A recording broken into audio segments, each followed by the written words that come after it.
Coucou Mathilde, je t'interromps pendant que tu es en train de faire ton montage. Il faudrait que tu tires. Ouais. Moi aussi. Ouais, toi aussi. Ok. Tout le monde y passe. Bon bah c'est parti hein.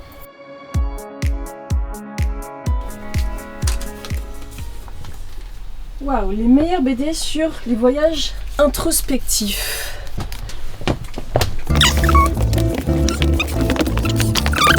Voilà, j'ai fait ma petite sélection. Bon bah écoute, pour cette première, on est curieux de voir quel titre tu as sélectionné.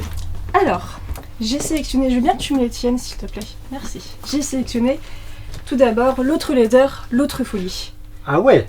Ouais. Ça c'est pointu. C'est pointu. Mais c'est un titre que j'aime beaucoup, que j'ai lu il y a quelques années et j'y repense toujours avec beaucoup de plaisir. Donc en fait ça raconte l'histoire d'un homme qui travaille à la radio et qui est en fait très laid. Mais personne ne le sait parce que on connaît juste sa voix très suave. Personne n'a jamais vu. Bah ouais c'est ça. Ouais. Et puis il vit dans une maison un peu planquée. Et un jour il rencontre une femme dans une gare je crois. Une femme qui elle a perdu sa sœur il me semble.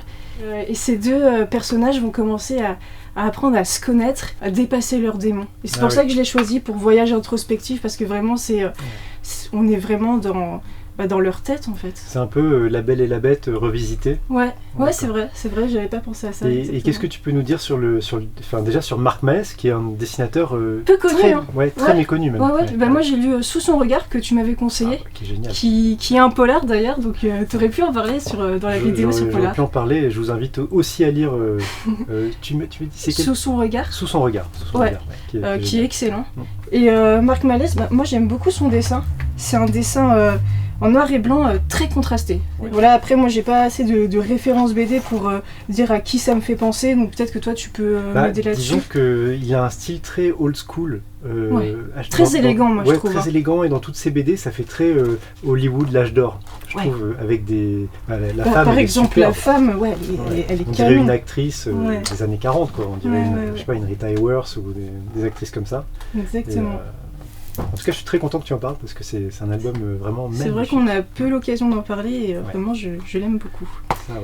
Ça c'est une super idée en tout cas. Alors maintenant je vais vous parler de Max Winson. J'adore cette BD aussi, c'est une BD de Jérémy Moreau mais qui est moins connue que Les Peasleys ou la saga de Grimm.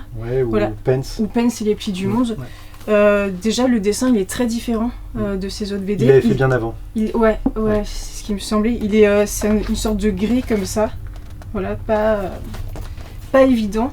Et ça raconte l'histoire de Max, ce personnage qui est tennisman et qui gagne tous ses matchs. C'est un peu le Federer. Le Djokovic, mais il ne perd aucun match. Il est coaché par son père qui lui inflige vraiment un entraînement extrêmement strict en fait. Ouais, c'est un père extrêmement sévère. Sévère, exactement. C'est un peu comme puisqu'on parle de tennis, c'est un peu comme le père des sœurs Williams, quoi. Ouais, c'est ça. Et donc il n'a aucune vie à part le tennis. Et en fait, dans cette BD, il va remettre beaucoup de choses en question sur sa vie. Il va se découvrir en fait parce qu'il ne se connaît qu'à travers le tennis. Ouais. Et donc il va finir par se découvrir lui-même qui il est vraiment. Et donc c'est pour ça que j'ai choisi dans ce thème de voyage introspectif.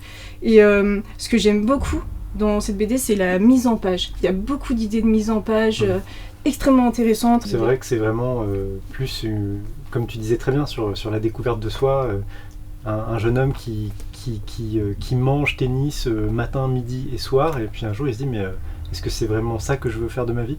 Ouais. Et moi je dirais pas la fin, mais moi j'aime beaucoup le message de cette BD en fait, que Jérémy Moreau partage à travers cette BD. Un message assez universel. Exactement, ouais. À travers. Du coup, je suis d'accord avec toi, c'est vrai qu'on soit amateur de tennis ou pas, peu importe finalement, parce que c'est avant tout le message universel qui est transmis par cette BD qui est important. Ouais, exactement. Super. Et pour finir, 16e printemps, donc ça c'est un peu plus récent comme BD, mais j'ai beaucoup aimé. Ça raconte l'histoire de cette petite renarde qui est abandonnée en fait, clairement par ses parents quand elle est petite, et qui va devoir apprendre à vivre, apprendre à se connaître, se trouver sans l'appui de ses parents, donc ça veut dire sans socle finalement. Voilà. Et c'est une petite fille au début du livre très colérique. qui déteste tout le monde, qui déteste toutes les personnes qui l'entourent, Ouais. qui a beaucoup de mal en fait. C'est vrai que la moindre contrariété la met Ouais. dans des Colère colères noire. disproportionnées. Ouais, c'est ça.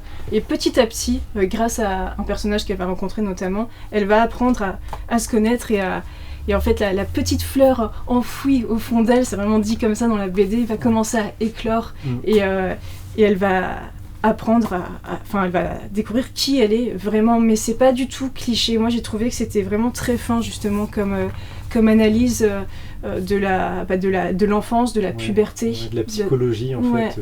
Ouais. Et c'est vrai que ce qui est intéressant dans la BD aussi, c'est le fait que la BD commence quand elle a 5-6 ans. C'est ça, et elle finit quand la saison. Ouais, C'est ça, ouais. Et printemps. ça grandit, elle grandit comme ça petit à petit. Ouais. J'ai beaucoup aimé le dessin. C'est un dessin extrêmement... voilà. Enfin, je mettrai les images comme d'hab, hein, mais Très fin. très fin. Il a des couleurs vraiment que je trouve magnifiques, vraiment. Ça, je trouve que ça rappelle un petit peu les albums de Le vent dans les saules de Michel Plessis pour la délicatesse du dessin, la richesse des couleurs. On a l'impression que Yunbo, l'autrice, elle a passé 10 heures sur chaque case, tellement c'est précis, tellement mais je pense que c'est le détaillé. cas.